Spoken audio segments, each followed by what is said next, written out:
আসসালামু আলাইকুম। আশা করি আপনারা সবাই ভালো আছেন। আজকে আমরা আলোচনা করব বাক্য গঠন।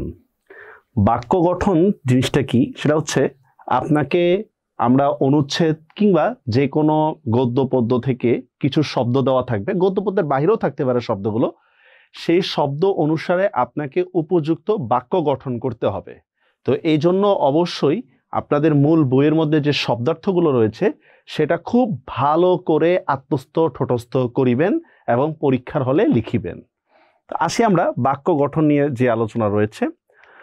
বাক্য গঠন, প্রথমে যে বাক্য আমরা দেখতে পাচ্ছি কর্ণধার। দেখেন বাক্য গঠনটাকে আপনারা পড়বেন যেভাবে, এই বাক্য গঠনের সাথে মিলকরণ শব্দটাকেও কিন্তু মিলিয়ে পড়বেন। মিলকরণ নিশ্চয়ই পড়েছেন আপনারা। তো এই কর্ণধার শব্দটা আছে কোথায়? কর্ণধার শব্দটা কিন্তু আমার পদ প্রবন্ধে রয়েছে। কর্ণধার শব্দের অর্থ কি? দায়িত্ববান।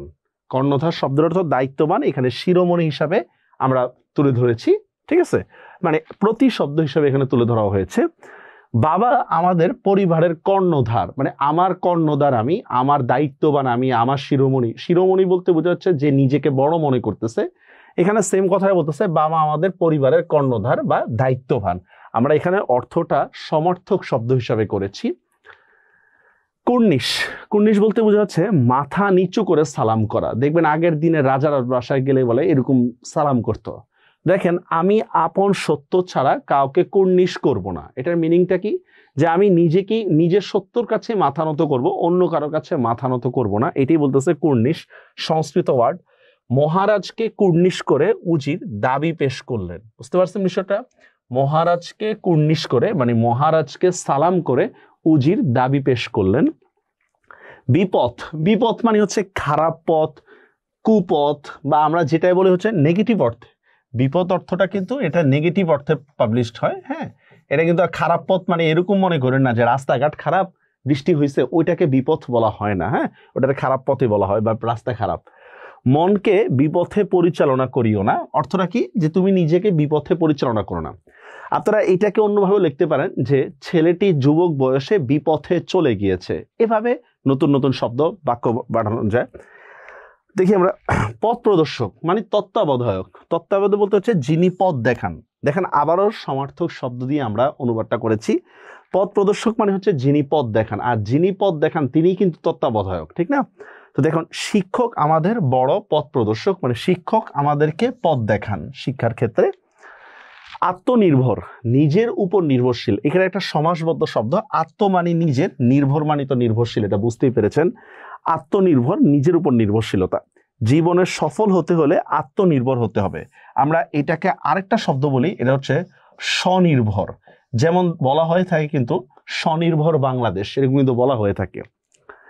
মেকি, মেকি শব্দের অর্থ হচ্ছে ভুয়া। ভুয়া বলতে আসলে জানেন মিথ্যা, যেটাকে আমরা বলতে পারি মেকি। আমরা বলি না মেকি ভালোবাসা, মানে মিথ্যা ভালোবাসা। দেখেন মেকি স্বপ্নে ভেসে কি লাভ, বাক্যটার অর্থ কি দেখেন, মিথ্যা স্বপ্ন দেখে কি লাভ। তাই মিথ্যা স্বপ্ন বলতে কি বোঝাচ্ছে? আপনি পরিশ্রম করেন না, কাজ করেন না, কিছুই না, আর চিন্তা করতেছেন আমি একদিন বিল গেটস হয়ে যাব স্বপ্নে স্বপ্নে। এটাকে বলা হচ্ছে মিথ্যা স্বপ্ন বা অলিক কল্পনা, যেটাকে আমরা বলি। তারপর দেখি আমরা সম্মার্জনা। হ্যাঁ, এটা মোস্ট ইম্পর্টেন্ট একটা ওয়ার্ড, সম্মার্জনা। এটা আমার পদ প্রবন্ধ ছাড়া আপনারা আর কোথায় পাবেন বলেন? যদিও এই ধরনের শব্দগুলো শুনলে আপনার মনে হতে পারে বিভীষণের প্রতি মেঘনাদ। না, ঘষা মাজা করে পরিষ্কার করা মানে ঘষে মেজে পরিষ্কার করা। ঘষে মেজে পরিষ্কার করা বলতে কি বোঝাচ্ছে জানেন? আপনি যখন কোনো একটা কাজে যাবেন আপনার অনেক প্রতিবন্ধকতা আসবে, এই প্রতিবন্ধকগুলোকে একদম পুরা ফুল টাচ বলে ছক্কার মতো মারতে হবে আপনাকে। আপনারা ফাটাকেষ্ট ছবির মধ্যে দেখেন নাই যে সে যখন ক্ষমতায় আসে তখন তার কত ধরনের প্রতিবন্ধকতাগুলো আসে, সে প্রতিবন্ধকতাগুলো কিন্তু সে দূর করে কিন্তু দেশ চালায়। এরকম বলতেছে জীবনকে সুন্দর করতে বদ অভ্যাসের সম্মার্জনা প্রয়োজন। বুঝতে পেরেছেন? যে বদ অভ্যাসগুলো আছে সেগুলোকে ঘষে মেজে পরিষ্কার করা, মানে এগুলো সহজে দূর হবে না, অনেক কষ্ট করে এগুলোকে দূর করতে হবে। দম্ভ শব্দের অর্থ হচ্ছে অহংকার। আমি কিন্তু দম্ভী বলি নাই, দম্ভী শব্দটা রয়েছিল কিন্তু বিভীষণের প্রতি মেঘনাদে, আর দম্ভ শব্দটা হচ্ছে আমার পদ প্রবন্ধে। মিথ্যা দম্ভ মানুষকে ধ্বংস করে তোলে। এটা শুধু মিথ্যা দম্ভ না, মিথ্যা বাদ দিয়ে যদি আপনি শুধু দম্ভ দেন তাও মানুষকে ধ্বংস করে ফেলে। মনে করেন আপনি সুন্দরী, এটা ঠিক আছে, এটা তো সত্য আপনি সুন্দরী, এটা নিয়ে যদি আপনি দম্ভ দেখান বা অহংকার দেখান একটা সময় কিন্তু আপনারও কিন্তু পতন হবে। কর্ণধার মানে মালিক, ওই যে বলেছিলাম আমরা শিরোমণি, মালিক, কর্তৃত্ববান ইত্যাদি। আজকের শিশুরাই আগামী দিনের কর্ণধার। আমরা এটাকে আরেকটা ভাবে বলে থাকি, আজকের শিশুরাই আগামী দিনের ভবিষ্যৎ। আজকে যে শিশু কালকে কিন্তু সে ক্ষমতায় আসবে, সে দেশ পরিচালনা করবে, এই জন্য বলতেছে কর্ণধার। পথ প্রদর্শক, পথ দেখায় যে, এখানে আমরা শাব্দিক অর্থ দিয়েছি, আর আগের স্লাইডে আমরা দিয়েছি হচ্ছে ভাবার্থ দিয়েছিলাম। কোরআন মাজিদ সমগ্র মানব জাতির মুক্তির জন্য পথ প্রদর্শক হিসেবে এসেছে, মানে পথ দেখাতে, আলোর পথ দেখাতে এসেছে। বুঝতে পেরেছেন নিশ্চয়ই। স্বীকারোক্তি মানে স্বীকার করা হয়েছে এমন উক্তি, এটা একটা সন্ধি ঘটিত শব্দ। স্বীকার যোগ উক্তি, এখান থেকেই আসছে স্বীকারোক্তি। আচ্ছা, কি বলা হচ্ছে দেখেন, অবশেষে কুখ্যাত ধর্ষক মজনু আদালতে স্বীকারোক্তি দিয়েছে। আমরা এভাবে বলতে পারি যে লেখাপড়া না করে আমরা বিফল হয়েছি, ব্যর্থ হয়েছি, বা চেষ্টা না করায় ব্যর্থ হয়েছি, এই স্বীকারোক্তি আমি দিয়েছি। আত্মনির্ভরতা, নিজের উপর নির্ভরতা, দেখেন এখানে কিন্তু নাউন হিসাবে বলা হয়েছে। রোকেয়া সাখাওয়াত হোসেন নাউন হিসাবে বলা হয়েছে, এই জন্য আপনাকে নাউন দিতে হবে। রোকেয়া সাখাওয়াত হোসেনের লেখনির মূল উদ্দেশ্য ছিল নির্ভরত নারীর মানে জাতির মানে নারী জাতির আত্মনির্ভরতা অর্জন। কি বললাম?